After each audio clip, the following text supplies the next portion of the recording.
رام لال نے 2 دن کے اخبار اٹھا کر میرے سامنے رکھے۔ اس اخبار میں خبر ہے کہ جیل میں قیدی پر تشدد کر کے اسے موت کے منہ میں پہنچا دیا۔ یہ قیدیوں کے لواحقین کا کہنا ہے اس پر اس لیے تشدد کیا گیا کہ پولیس کی مٹھی گرم نہ کی جا سکے۔ پولیس کا کہنا ہے کہ اس الزام میں کوئی صداقت نہیں، ملزم دل کا مریض تھا، دورہ پڑنے سے چل پڑا۔ پولیس جو کچھ کرتی ہے وہ کہتی ہے وہ قابل اعتبار نہیں۔ میں نے کہا پولیس راج ہے، حکومت اس کی طرف کچھ سوچتی نہیں۔ آج تک کسی حکومت نے عوام اور اس کے مسائل کے بارے میں نہیں سوچا، وہ پولیس کے نظام کے بارے میں کیا سوچے گی؟ رام لال نے کہا۔ میری خواہش ہے کہ تم اس لڑکے کی مدد کرو، رام لال نے کہا۔ تم چاہو تو اس لڑکے کی مدد کر سکتے ہو اور اسے بے قصور بھی ثابت کر سکتے ہو۔ میں اس لڑکے کی ہر قیمت پر مدد کرنا چاہتا ہوں، میں نے جواب دیا۔ میں تمہارے پاس اس لیے آیا تھا اور تم سے کچھ باتیں بھی کرنی تھی۔ میں تمہارے اس جذبے کی قدر کرتا ہوں، رام لال نے کہا۔ اس کا اجر تو تمہیں بھگوان ہی دے گا۔ کیا تم اس لڑکے سے ملے ہو؟ میں کل اپنے دوست سے ملنے گیا تھا تو وہ گھر پر موجود نہیں تھا۔ گھر والوں نے بتایا کہ وہ آدھے گھنٹے میں واپس آئے گا۔ میں نے سوچا کہ گھر میں بیٹھ کر کیا کروں، میں چہل قدمی کرنے نکلا۔ ایک عمارت کے پاس ہجوم دیکھ کر میں اس کی طرف بڑھا، وہاں پولیس کی گاڑی تھی۔ پولیس والے ایک نوجوان لڑکے کو گرفتار کر کے گاڑی میں بٹھا رہے تھے۔ اسے قتل کے الزام میں گرفتار کیا گیا، لیکن میں جانتا تھا کہ وہ بے قصور ہے۔ میں نے تہیہ کر لیا کہ اسے قتل کے الزام سے بری کرا کے رہوں گا۔ اگر میں ایسا نہ کروں تو ایک بے گناہ ناانصافی کرتے چڑھ جائے گا۔ بھگوان نے شاید مجھے اسی کام کے لیے دنیا میں بھیجا ہے۔ تم اس کیس کی مفت میں پیروی کرو گے، میں نہیں کہہ سکتا کہ اس کی نوبت آئے گی یا نہیں۔ بھگوان نے تمہیں جس صلاحیت سے نوازا ہے تم نے اسے اپنی زندگی کا مشن بنا رکھا ہے، رام لال نے کہا۔ شاید مجھے دوستوں میں یہ شرف حاصل ہے کہ تم نے مجھے اعتماد میں لیا ہوا ہے، اپنی ٹیلی پیتھی کی صلاحیت کے بارے میں بتایا ہے۔ بھگوان تمہیں اس صلاحیت سے نواز کر تمہارا امتحان لے رہا ہے۔ اب تک تم ثابت قدمی سے چل رہے ہو، میری دعائیں تمہارے ساتھ رہیں گی۔ آج کے تمام اخبارات نے اس قتل کی واردات کو پہلے صفحے پر نمایاں طور پر شائع کیا ہوا تھا۔ قاتل لڑکے کے علاوہ مقتولہ کی تصویریں بھی تھیں۔ اس لڑکے کی تصویر کے نیچے اس کا نام گوتم لکھا ہوا تھا۔ مقتولہ کی 4 تصویریں چھپی تھیں جس میں وہ ایسے لباس میں تھی جس سے اس کی جسمانی کشش ظاہر ہو رہی تھی۔ اخبارات کو ایسی ہی تصویروں کی ضرورت ہوتی ہے۔ اس اخبار میں پڑوسی عورت مسز رجنی کے الفاظ میں قتل کی رودات چھاپی گئی تھی۔ میں اسے دوبارہ پڑھنے لگا، پہلے بھی اسے پڑھ چکا تھا۔ رات کے 9 بجے کا عمل تھا۔ میں نے اپنے شوہر کو خط لکھنے کے بعد اپنا لباس تبدیل کیا۔ شب خوابی کا لباس پہن کر میں سونے کے لیے بستر پر جا رہی تھی۔ میں نے محسوس کیا کہ شانتی کے دروازے پر کوئی دستک دے رہا ہے۔ میں حیران تھی کہ اس وقت کون آیا ہوگا، کیونکہ شانتی کسی سے ملتی جلتی نہیں تھی۔ وہ اپنے فلیٹ میں اکیلی رہتی تھی، اس کا حلقہ بھی بڑا محدود تھا۔ وہ اور تو اور پڑوسیوں اور فلیٹ کے لوگوں سے بھی ملنا جلنا پسند نہیں کرتی تھی۔ لوگوں کا خیال تھا کہ وہ بڑی مغرور ہے، اس میں پندار حسن بہت ہے، زوم اور تکبر۔ اس کے متعلق باتیں ہوتی رہتی تھیں۔ اسے کسی بات کی پرواہ نہ تھی۔ وہ جس فلیٹ میں کچھ سال 2 سال کے عرصے سے زندگی گزار رہی تھی۔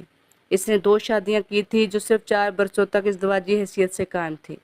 اس کی دوسری اور آخری شادی کو کوئی 7 سال کا عرصہ ہوا تھا۔ بلا شبہ وہ اتنی حسین اور پرکشش تھی کہ شادی کر کے گھر بسا سکتی تھی۔